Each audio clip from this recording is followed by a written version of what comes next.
हमें बचपन से ही बताया गया कि रावण एक क्रूर और अहंकारी राजा था, जिसने न जाने कितने ही पाप किए और अपने ही भाई को लंका से बाहर फेंक दिया। पर हमेशा जो दिखता है वह सच नहीं होता। जो आपने बचपन से देखा और सुना वह रावण नामक सिक्के का बस एक ही पहलू है। असल में रावण एक महाज्ञानी, महापंडित और महाप्रतापी राजा था, जिसे 6 शास्त्र और 4 वेदों का ज्ञान था। रावण से बड़ा शिव भक्त न कोई था, न कोई होगा। तो आज की इस वीडियो में हम जानेंगे रावण की कुछ अनसुनी अकल्पनीय बातें जो आपको वाल्मीकि रामायण में नहीं मिलेगी। जानेंगे कि रावण ब्राह्मण था या असुर, और क्या था उसके 10 सिरों का असली राज, और क्यों रावण ने राम को दिया था विजय का आशीर्वाद। और वीडियो के अंत में हम यह भी जानेंगे कि क्या रावण भी 7 चिरंजीवियों की तरह ही आज भी जीवित है, और क्या सच में माता सीता रावण की ही बेटी थी। तो चलिए जानते हैं एक महान विद्वान, सफल शासक, वीणा उस्ताद, शिव भक्त रावण की असली कहानी।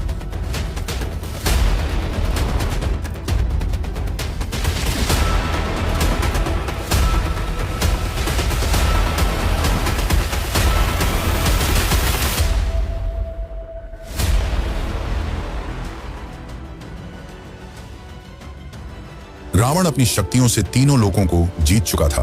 उसने यम को भी हराकर काल को बंदी बना रखा था। 9 ग्रह उसके पैरों के नीचे थे। इतना ज्ञान और शक्ति होने के बावजूद रावण अहंकारी था। दरअसल रावण के पिता ऋषि विश्रवा थे, जिनसे रावण ने शास्त्रों और वेदों को सीखा, जिसके कारण उसे महाज्ञानी और महापंडित कहा जाता है। वहीं उसकी माता कैकसी राक्षस कुल की थी, जिसके कारण रावण में राक्षसों वाले गुण भी थे। एक और इंटरेस्टिंग बात तो यह कि रावण ब्रह्मा जी के भी परपोते थे। रावण के दादा ऋषि पुलस्त्य ब्रह्मा के 10 बेटों में से एक थे। रावण ने अपने दोनों भाई कुंभकर्ण और विभीषण के साथ ब्रह्मा जी की कठोर तपस्या की। उसने हजारों सालों तक तपस्या की। रावण हर 1000 वर्ष समाप्त होते ही अपना एक सिर काटकर ब्रह्मा जी को अर्पित कर देता, और अंत में जब वो अपना 10वां सिर काटने वाला था, तब ब्रह्मा जी उसकी भक्ति से प्रसन्न हुए और उसे और उसके भाइयों को वरदान मांगने को कहा। रावण ने अमृता का वरदान मांगा, पर ब्रह्मा जी ने यह कहते हुए मना कर दिया कि यह सृष्टि के नियमों के अनुकूल है।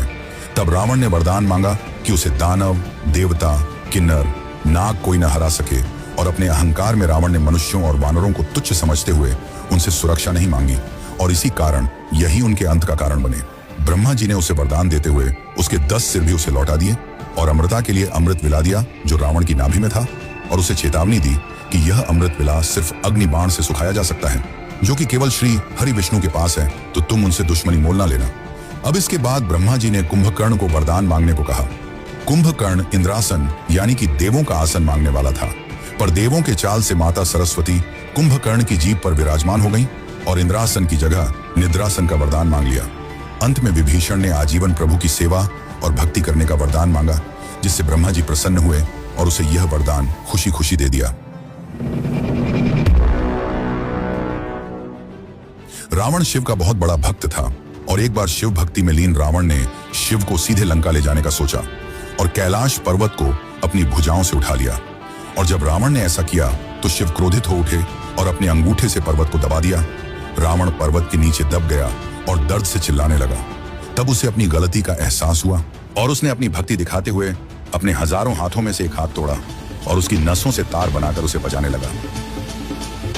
यही वह समय था जब रावण ने शिव को प्रसन्न करने के लिए शिव तांडव स्तोत्र लिखा था, जिसे आज भी यह दुनिया शिव को प्रसन्न करने के लिए गाती है। रावण की भक्ति से शिव प्रसन्न हुए और उसे अपनी चंद्रहास तलवार दी, और तब से ही रावण को सबसे बड़ा शिव भक्त माना जाता है। क्या रावण के सच में 10 सिर थे? इसे लेकर शास्त्रों में अलग अलग कहानियां मिलती हैं। कहा जाता है कि रावण को 6 शास्त्र और 4 वेदों का संपूर्ण ज्ञान था, जिसके कारण उसे दशानन या 10 सिरों वाला कहा जाता है। वहीं दूसरी ओर कुछ जगहों पर यह लिखा मिलता है कि रावण के पिता ने उसे 9 मणि वाली एक माला दी थी, जिसके कारण रावण के 10 सिर प्रतीत होते थे। रावण के 10 सिर उसके चरित्र को दर्शाते हैं। ये 10 सिर हैं काम, क्रोध, लोभ, मोह, मद, मत्सर्य, अहंकार, और उसके सभी सिरों को संतुलन में रखते मुख्य 3 सिर बुद्धि, मनस और चित्त।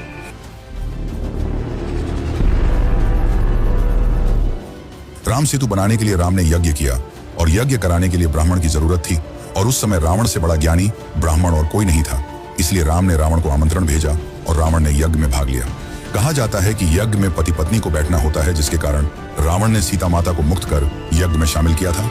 लेकिन कुछ जगहों पर यह लिखा मिलता है कि रावण ने सीता को मुक्त नहीं किया था, बल्कि उसकी एक मूर्ति बनाकर पूजा में बैठाया था। और पूजा समापन होने के बाद राम ने रावण से जीत का आशीर्वाद मांगा और रावण ने खुशी खुशी राम को विजय का वरदान दिया। कहा जाता है कि रावण को अपनी मृत्यु का पहले से ही ज्ञान था और उसने ही अपनी मृत्यु का जाल रचा था। पर उस सच को जानने से पहले हम रावण के जन्म की असली कहानी को जान लेते हैं।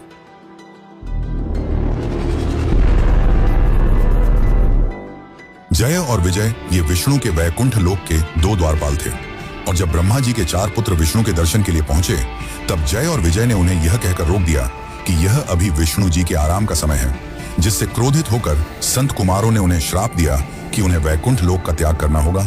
और उनके इस श्राप से विष्णु जी भी सहमत हुए और उन्हें 2 विकल्प दिए कि या तो वे पृथ्वी पर विष्णु के भक्त के रूप में 7 बार जन्म लें या 3 बार विष्णु के दुश्मन के रूप में। विष्णु जी से जल्दी मिलने के लिए उन्होंने 3 बार उनका दुश्मन बनना स्वीकार किया, और पहले जन्म में वे हिरण्याक्ष और हिरण्यकश्यप के रूप में जन्मे। हिरण्याक्ष को विष्णु के वराह अवतार ने मारा और हिरण्यकश्यप को नरसिंह अवतार ने। दूसरे जन्म में वे रावण और कुंभकर्ण के रूप में जन्मे, जिन्हें विष्णु के अवतार राम द्वारा मारा गया। तीसरे जन्म में वे शिशुपाल और दंतवक्त्र के रूप में जन्मे, जिन्हें श्री कृष्ण द्वारा मारा गया।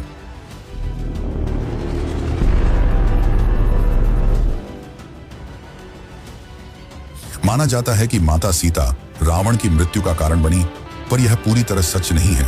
इसके पहले भी रावण को कई ऐसे श्राप मिले जो अंत में उसकी मृत्यु का कारण बने।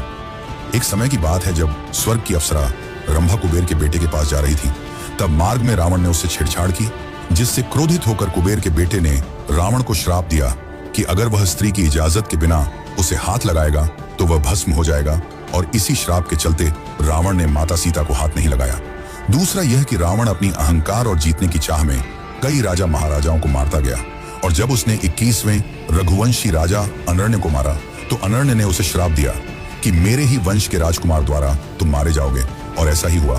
62वें रघुवंशी वंशज राजकुमार राम द्वारा रावण को मारा गया।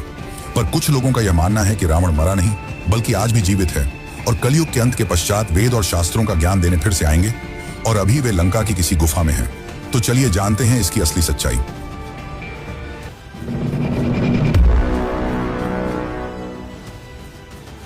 रावण तीनों लोकों को जीत चुका था और काल को भी बंदी बना लिया था, और जब वह नागलोक पहुंचा तो नागराज ने हारने से अच्छा रावण से दोस्ती कर ली, और रावण की मृत्यु के बाद नाग रावण के शरीर को ले गए और उसे जिंदा करने का प्रयास भी किया, परंतु वे असफल रहे। तब उन्होंने रावण के शरीर को शहद और अन्य जड़ी बूटियों की मदद से ताबूत में बंद कर दिया और लंका की किसी गुफा में सुरक्षित रख दिया। और माना जाता है कि रावण कलयुग के अंत में फिर आएंगे। आज तक कई लोगों ने इस गुफा तक पहुंचने की कोशिश की है, पर उनका मानना है कि जब वे गुफा के पास पहुंचते हैं तो मौसम बिगड़ने लगता है, पेड़ पौधे अपनी जगह बदल लेते हैं और जानवर खून खराबे पर उतारू हो जाते हैं, जिसके कारण वहां पहुंचना असंभव हो जाता है। पर इस कथा के विपरीत कुछ लोगों का यह मानना है कि रावण की मृत्यु के बाद विभीषण ने पूरे रीति रिवाज से उनका अंतिम संस्कार किया था।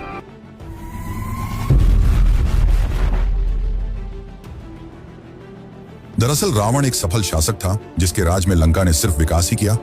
रावण ने कई ग्रंथ और आयुर्वेदिक पुस्तकें लिखी, उसने रावण संहिता भी लिखी, पर माना जाता है कि रावण को भविष्य के दुखों का ज्ञान था और वह अपने कुल को इस दुख में नहीं देखना चाहता था, जिसके कारण रावण ने खुद जानबूझकर सीता का अपहरण किया, ताकि श्री हरि विष्णु के अवतार द्वारा उनका और उनके कुल का उद्धार हो सके और सभी को मुक्ति मिल जाए।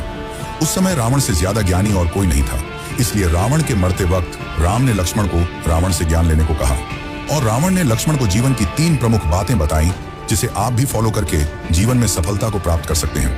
पर उन 3 बातों को जानने से पहले हम ये जान लेते हैं कि क्या सीता माता सच में रावण की ही बेटी थी।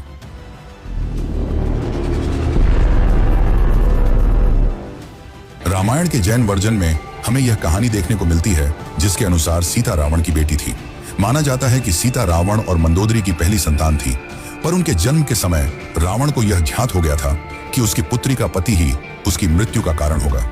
इस वजह से रावण ने उसे संदूक में बंद करके जमीन में गाड़ दिया, जो बाद में राजा जनक को मिली, और राजा जनक ने उसे अपनी पुत्री मान लिया। पर यह कहानी हमें रामायण के जैन वर्जन और कुछ अन्य क्षेत्रीय किताबों में देखने को मिलती है, जो कि रियल रामायण की किताबों से अलग है, इसलिए इस पे पूरा भरोसा नहीं किया जा सकता। वैसे इसमें आपकी क्या राय है कि सीता माता रावण की बेटी थी या नहीं? कमेंट करके जरूर बताएं।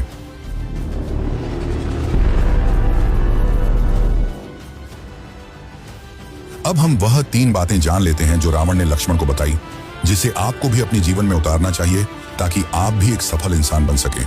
पहली बात यह कि किसी भी शुभ कार्य को जल्द से जल्द कर लेना चाहिए और अशुभ कार्य को जितना हो सके टालना चाहिए। पर रावण ने राम को पहचानने में देर कर दी, जिसके कारण वह मारा गया। दूसरी बात यह कि अपने दुश्मनों को कभी कम नहीं समझना चाहिए, लेकिन रावण ने जब वरदान मांगा तो अपने अहंकार में उसने मनुष्यों और वानरों को तुच्छ समझते हुए उनसे सुरक्षा नहीं मांगी और वही उनकी मृत्यु का कारण बने। तीसरी बात यह कि अपने जीवन के रहस्य किसी को नहीं बताना चाहिए। रावण यहां भी चूक गया। विभीषण को उसकी नाभि में स्थित अमृत का राज मालूम था, जिसके कारण रावण मारा गया। तो ये हैं 3 बातें जो आपको भी जरूर ध्यान में रखनी चाहिए।